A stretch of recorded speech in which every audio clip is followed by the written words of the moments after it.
नमस्कार दोस्तों, आप सबका स्वागत है आपके अपने चैनल गवर्नमेंट एग्जाम स्टडी में। दोस्तों आज हम यहाँ पर हिस्ट्री के क्विज़ करवाने जा रहे हैं और इसके पहले जो मैं हिस्ट्री के क्विज़ की वीडियो लेकर आई थी उसमें हमने 30 प्रश्न कर लिए थे। आज हम उसके आगे करेंगे। अगर आपने वो वीडियो नहीं देखी है तो उसका लिंक आपको डिस्क्रिप्शन में मिल जाएगा, जाकर उस वीडियो को भी देख लीजिएगा। और दोस्तों मैंने प्लेलिस्ट बना रखी है जहाँ पर मैंने पूरी आपको हिस्ट्री पढ़ा रखी है इंडियन नेशनल मूवमेंट। तो जो वो आपकी वीडियोज़ हैं वो भी आप ज़रूर देख लीजिएगा। उससे बेनिफिट ये होगा कि फिर तब आप क्विज़ करेंगे तो आपको लगेगा कि आपको कितना आता है। और अगर आपको आती हैं चीज़ें तो बहुत अच्छा है, फिर तो आप प्रैक्टिस शुरू कर दीजिए। किस वायसराय की हत्या उसके कार्यकाल में की गई?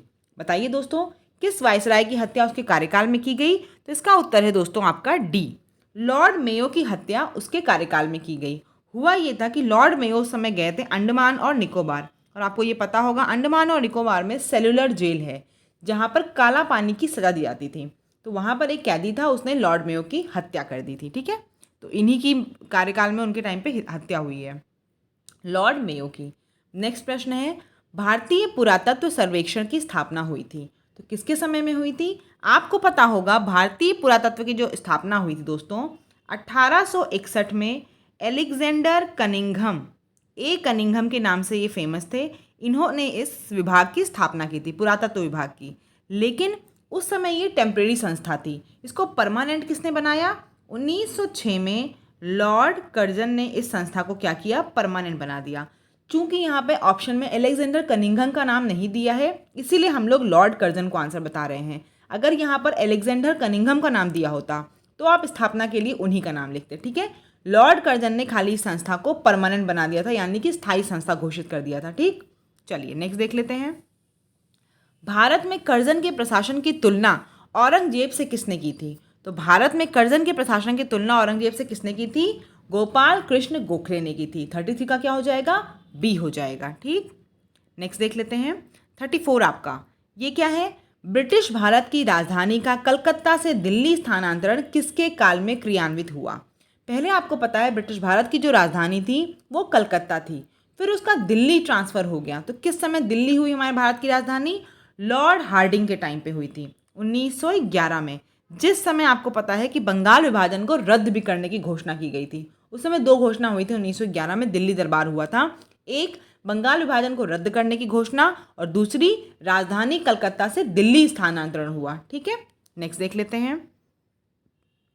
Poverty and the un British rule in India नामक पुस्तक किसने लिखी? तो ये पुस्तक किसने लिखी थी? ये पुस्तक लिखी थी आपकी दादा भाई नौरोजी ने, और इन्होंने ड्रेन थ्योरी के बारे में भी बताया था। किसके बारे में? ड्रेन थ्योरी के बारे में। नेक्स्ट देख लेते हैं।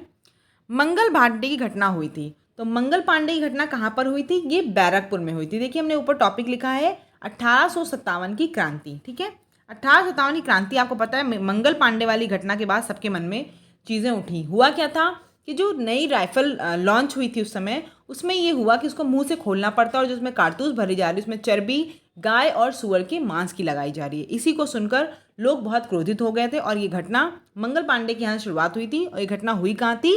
बैरकपुर में हुई थी। ठीक है, 36 का आपका बी है, बैरकपुर। नेक्स्ट देख लेते हैं।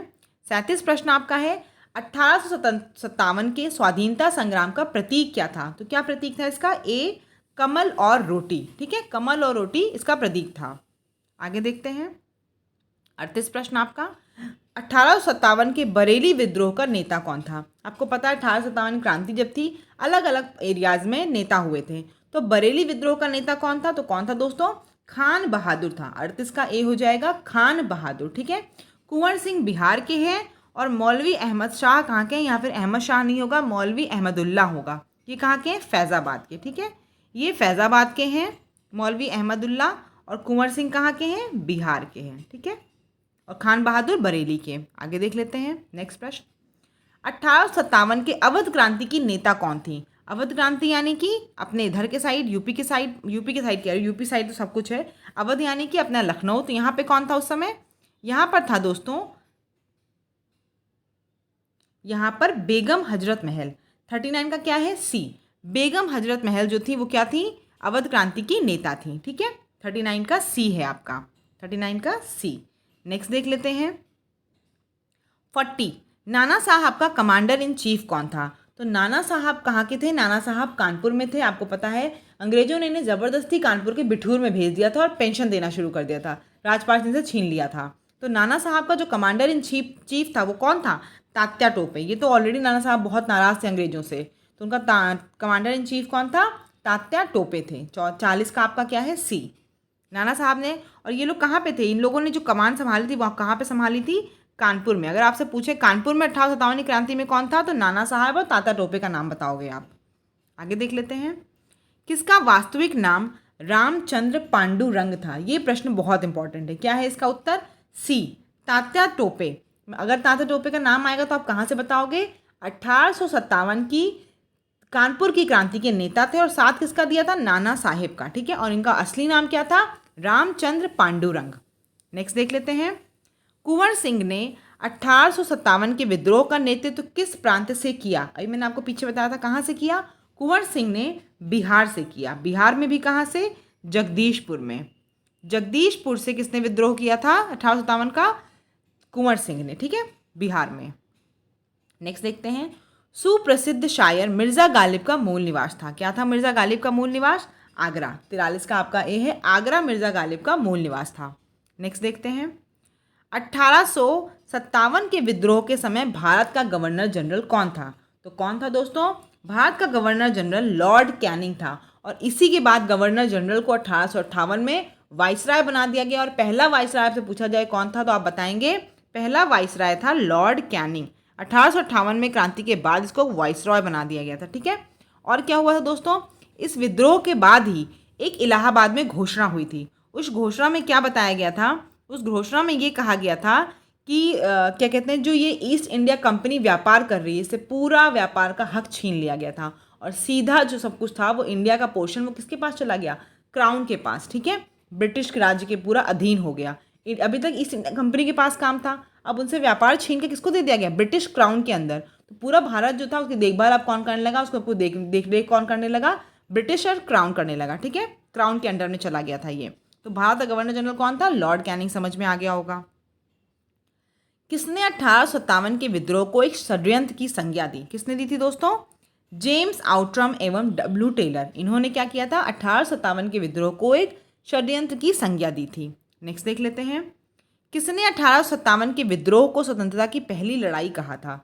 किसने कहा था? ये कहा था आपके, किसने कहा था? ये कहा था आपके वीडी सावरकर ने। वीडी सावरकर ने 1857 के विद्रोह को स्वतंत्रता की पहली लड़ाई कहा था। ठीक है, 46 का आपका सी है। वीडी सावरकर की एक बुक बहुत फेमस है, उसका नाम है Indian war of independence. Indian war of independence 1857। Indian war of independence 1857। ये बुक बहुत फेमस है वीडी सावरकर की। अगर ये पूछा जाए इंडियन वॉर ऑफ इंडिपेंडेंस 1857 किसकी बुक लिखी हुई है, तो आप बताएंगे वीडी सावरकर की। ठीक, नेक्स्ट देख लेते हैं। तथाकथित प्रथम राष्ट्रीय स्वतंत्रता संग्राम ना प्रथम, ना राष्ट्रीय और ना ही स्वतंत्रता संग्राम था। ये किसका कथन था? ये सब इंपॉर्टेंट कथन है जो एग्जाम से पूछे जाते हैं, इसलिए मैं यहाँ पर करा रही हूँ। तो ये किसने कहा था? ये RC मजूमदार का कथन था। ठीक है, नेक्स्ट देख लेते हैं।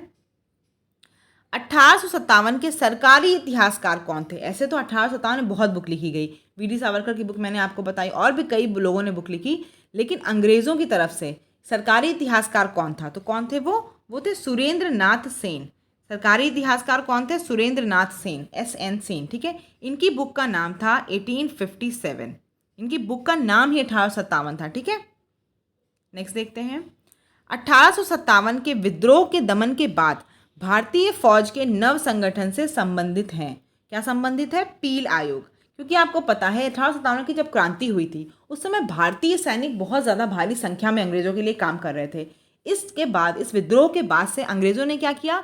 पील आयोग का गठन कर दिया, और फिर रिक्रूटमेंट करने लगे कि कितने गोरखा रहेंगे, कितने कौन लोग रहेंगे। ठीक है, तो पील आयोग का गठन पूछा है संबंध किससे, तो आप बताएंगे सैनिकों के गठन से। ठीक है, सैनिकों, भारतीय फौज में जो भर्ती हो रहे थे लोग, उसके गठन से संबंधित है। ठीक है, पील आयोग।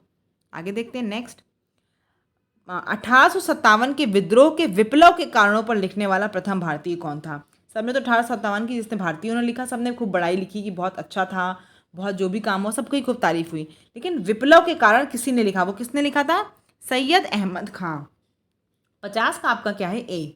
सैयद अहमद खां, इन्होंने विप्लव के कारण पर लिखा था। पहली बार विप्लव उन्होंने ही लिखा था। ठीक है, नेक्स्ट देखते हैं 51 प्रश्न आपका, एशियाटिक सोसाइटी ऑफ बंगाल के संस्थापक कौन थे? तो कौन थे इसका 51 का आपका दोस्तों ए है sir William Jones, Asiatic Society of Bengal के संस्थापक थे। ठीक, नेक्स्ट देखते हैं, किसने भगवत गीता का अंग्रेजी में अनुवाद किया था? तो 52 का आपका दोस्तों बी है, चार्ल्स विल्किंस ने भगवत गीता का अंग्रेजी में अनुवाद किया गया था। अब एक चीज़ और जान जाइए यहाँ से फैक्ट, गीता की जो प्रस्तावना है, भगवत गीता की जो प्रस्तावना है वो किसने लिखी है? वो लिखी थी वॉरेन हेस्टिंग्स ने। वो किसने लिखी थी? वो लिखी है वॉरेन हेस्टिंग्स में। अगर आपसे ये पूछा जाए अंग्रेजी में अनुवाद किसने किया, तो अंग्रेजी में अनुवाद तो चार्ल्स विल्किंस ने किया था, लेकिन अगर गीता का पूछा जाए कि प्रस्तावना को अंग्रेजी में अनुवाद किसने किया, तो वो किसने किया था? वॉरेन हेस्टिंग्स ने। ठीक है, 52 का बी है यहाँ पे। नेक्स्ट देखते हैं, ब्रिटिश सरकार के किस अधिनियम ने सबसे पहली बार भारत में शिक्षा के लिए 1 लाख रुपए दिए थे? तो देखिए अभी तक सब काम हो रहे थे, लेकिन फिर अंग्रेज़ों को लगा कि अगर हमें इन पे कंट्रोल करना है तो इन्हें अपनी लैंग्वेज सिखानी पड़ेगी, यानी कि इंग्लिश, जिससे कि और काम आसान हो जाए। तो इन्होंने इसके लिए क्या किया, भारत में शिक्षा के लिए 1 लाख रुपए की घोषणा करी कि खर्चा किया जाएगा। वो किस अधिनियम के तहत हुआ था? वो दोस्तों आपका हुआ था, क्या हुआ था? 1813, चार्टर अधिनियम 1813 के तहत हुआ था। आप टेलीग्राम लिंक अगर नहीं ज्वाइन किए तो ज्वाइन कर लीजिएगा, वहाँ पर मैंने एक आपको चार्टर एक्ट्स की PDF प्रोवाइड की थी काफ़ी पहले, तो आप वो देख लीजिएगा। वहाँ मैंने सारे जो रेगुलेटिंग एक्ट थे ना आपके 1813, 1833, 1853, सब में क्या हुआ सब बताया, किसके तहत आपका ऐसे रेगुलेटिंग एक्ट था आपका 1753 या जो भी एक्ट थे सबके तहत किसके तहत कोर्ट बनाई गई, सब चीज़ें मैंने वहाँ बताई हुई। तो आप एक बार उस PDF को देख लीजिएगा, टेलीग्राम लिंक ज्वाइन करे हुए हो तो। ठीक है, आगे देख लेते हैं इसका नेक्स्ट क्वेश्चन, इसका बी है। ठीक है, 53 का आपका 54 क्वेश्चन, हंटर कमीशन की रिपोर्ट में विकास पर विशेष जोर दिया गया, किसके विकास पर? हंटर कमीशन जो दोस्तों बनाया गया था उसका 54 का सी है, प्राथमिक शिक्षा पर। ठीक है, ये आपका कमीशन 1882 में बनाया गया था और इसमें प्राथमिक शिक्षा पर जोर दिया गया था कि प्राथमिक शिक्षा जो है, प्राइमरी एजुकेशन जो है उसके डेवलपमेंट पे जोर दिया गया था हंटर कमीशन में। ठीक है, 1882 का था ये। नेक्स्ट देखिए, शिक्षा में सुधार हेतु सरकार ने सैडलर विश्वविद्यालय आयोग कब नियुक्त किया? तो पहली बात तो आपसे यहाँ से पता चलती है कि अगर पूछा जाए प्राइमरी एजुकेशन के लिए तो हंटर कमीशन का नाम आएगा, और अगर पूछा जाए विश्वविद्यालय के लिए तो आप बताएंगे सैडलर आयोग नियुक्त किया गया। ठीक है, और ये किस वर्ष में नियुक्त किया गया दोस्तों? 1917। 55 का आपका बी हो जाएगा। नेक्स्ट देखते हैं, लॉर्ड मैकाले का संबंध किससे है? तो लॉर्ड मैकाले का संबंध दोस्तों अंग्रेजी शिक्षा से है। ठीक है, 56 का आपका सी है, 56 का सी है। नेक्स्ट देखते हैं 57 आपका, किसके शासनकाल में भारत में अंग्रेजी शिक्षा आरंभ की गई? तो किसके शासनकाल में और आरंभ की गई थी? ये लॉर्ड विलियम बेंटिक के टाइम पे ये अंग्रेजी शिक्षा आरंभ की गई थी। मैंने आपको ये चीज़ नहीं बताई है, जो ये लॉर्ड मैकाले था अंग्रेजी शिक्षा से उसने पूरा बहुत ज़्यादा वो दिया, उसी ने एक थ्योरी दी थी, उसको बोलते हैं theory of downward filtration. Theory of downward filtration दी थी उसने, मैकाले ने। उसने क्या बताया उसमें, क्योंकि भाई इतना पैसा तो खर्च नहीं कर सकते थे हम लोग कि सारे भारतीयों को पढ़ाया जाए अंग्रेजी, तो क्या किया उसने, उसने कहा कि पैसा खर्च करके जो अमीर लोग हैं उनको आप, वो कम लोग हैं उनको आप करके कहते हैं पढ़ा दीजिए, फिर वो अपने आप जिनसे बात करते होंगे, जैसे उनके यहाँ जो भी लेबर काम करने वाले होंगे उनको अपने आप ऑटोमेटिकली वो सिखा देंगे। इसे बोलता था वो कि छन छन की पढ़ाई चली जाएगी। ठीक है, जैसे आपने ऊपर वाले को पढ़ा दिया उसके बाद छन छन के वो बाकी सब तक पहुंच जाएगी। ठीक है, थ्योरी ऑफ डाउनवर्ड फिल्ट्रेशन भी उसने दिया था, किसने? लॉर्ड मैकाले ने। आगे देख लेते हैं 58 प्रश्न, किसके सतत प्रयत्नों से बंबई में प्रथम महिला विश्वविद्यालय की स्थापना हुई? तो पहले तो आपको ये पता चलेगी कि प्रथम महिला विश्वविद्यालय की स्थापना हुई थी, वो कहाँ हुई थी? बंबई में। किसके प्रयासों से हुई थी दोस्तों? DK curve. DK कर्वे के प्रयासों से प्रथम महिला विश्वविद्यालय बंबई में बनाया गया था। 58 का बी हो जाएगा। नेक्स्ट देख लेते हैं, नेक्स्ट है, भारत में प्रथम 3 विश्वविद्यालय की स्थापना किस वर्ष हुई? भारत में प्रथम 3 विश्वविद्यालय की स्थापना किस वर्ष हुई दोस्तों? ये आपकी हुई थी 1857 में। ठीक है, 1857 में 3 विश्वविद्यालय बनाए गए। कहाँ कहाँ पे? एक आपका बनाया गया था कलकत्ता में, और एक आपका बनाया गया था मद्रास में, और तीसरा विश्वविद्यालय बनाया गया था आपका बम्बई में। 3 विश्वविद्यालय बनाए गए थे आपके 1857 में। ठीक है, कलकत्ता, मद्रास और बम्बई में। नेक्स्ट देख लेते हैं, डेक्कन एजुकेशनल सोसाइटी की स्थापना से कौन संबंधित था? तो देखिए दोस्तों, जो डेक्कन एजुकेशनल सोसाइटी थी इसकी स्थापना से संबंधित कौन था, उसका आंसर बता देती हूँ मैं आपको, बाल गंगाधर तिलक थे। कौन थे? बाल गंगाधर तिलक। लेकिन बात समझ लेते हैं क्या हुआ था। 1880 में एक स्कूल खोला गया, क्योंकि अभी तक क्या था, अंग्रेज पढ़ा रहे थे, तो अब एक भारतीयों ने मिलकर स्कूल खोला, न्यू इंग्लिश स्कूल, जहाँ पर इंग्लिश ही पढ़ाई जा रही थी। न्यू इंग्लिश स्कूल पुणे में खोला गया और उसी के बाद में और लोग मिलकर क्या किए, एक डेक्कन एजुकेशनल सोसाइटी बना दिया गया, ठीक है, महाराष्ट्र में। तो कौन कौन लोग थे उसमें, बाल गंगाधर तिलक का नाम प्रमुख नाम आता है, तो आपको पता होना चाहिए। डेक्कन एजुकेशन सोसाइटी की स्थापना किसने की, बाल गंगाधर तिलक ने 1884, सन क्या था, 1884 था। आगे देख लेते हैं नेक्स्ट। बनारस हिंदू विश्वविद्यालय का शिलान्यास निम्न में से किसने किया था। तो बनारस हिंदू विश्वविद्यालय का शिलान्यास निम्न में से किसने किया था, लॉर्ड हार्डिंग ने, ठीक है, इन्होंने शिलान्यास किया था। बाकी अगर आपसे पूछा जाता कि बनारस हिंदू विश्वविद्यालय की स्थापना किसने कराई, तो आप बताते मदन मोहन मालवीय, ठीक है, स्थापना इन्होंने की थी, लेकिन शिलान्यास किसने किया था, ये लॉर्ड हार्डिंग ने किया था, ठीक है, मदन मोहन मालवीय ने स्थापना की थी बनारस हिंदू विश्वविद्यालय की। नेक्स्ट देखते हैं, भारत का पहला समाचार पत्र कौन सा था। तो भारत का पहला समाचार पत्र कौन सा था दोस्तों, ये था आपका बंगाल गजट। कौन सा था, बंगाल गजट। कौन था इसको, कौन राइटर था, इसका ऑथर कौन था, हिक्की। हिक्की पहले इसके आपके समाचार पत्र के राइटर थे, बंगाल गजट के। नेक्स्ट देख लेते हैं, वर्नाकुलर प्रेस एक्ट 1878 को किसने रद्द किया। पहले तो प्रेस एक्ट के बारे में थोड़ा सा बता दूं आपको। ये जो वर्नाकुलर प्रेस एक्ट था 1878 का, इसको लेकर जो आए थे उनका नाम था लिटन, और इसको बोला जाता है मुंह बंद करने वाला अधिनियम। क्यों, क्योंकि इसमें यह था कि अंग्रेजी पेपर जो भी थे उसमें कोई दिक्कत नहीं थी, लेकिन जो हिंदुस्तानियों का अखबार होता था उसमें कुछ भी बात लिखी हो तो तुरंत क्या होता था, उसको बंद करवा दिया जाता था। इसीलिए इस प्रेस एक्ट को बोला जाता है मुंह बंद करने वाला अधिनियम। उसको लेकर कौन आया था दोस्तों, इसको लेकर लिटन आया था 1878 में। उसको रिमूव किसने किया, रद्द किसने किया, लॉर्ड रिपन ने 1882 में, ठीक है, 1882 में इसको रद्द किसने कर दिया, लॉर्ड रिपन ने। तो आपको याद रखना है, अगर पूछा जाए वर्नाकुलर प्रेस एक्ट कौन लाया, तो लिटन लाया, ला से लाया और ला से लिटन, ठीक है, 1878 में। और किसने रद्द किया, तो आप बताएंगे लॉर्ड रिपन ने रद्द किया, ठीक है, रा से रिपन और रा से रद्द करना। नेक्स्ट देख लेते हैं, इंडियन मिरर अखबार का प्रकाशन कहाँ से होता था। तो अगर आपको इसका नाम पता होगा तो आप बता देंगे।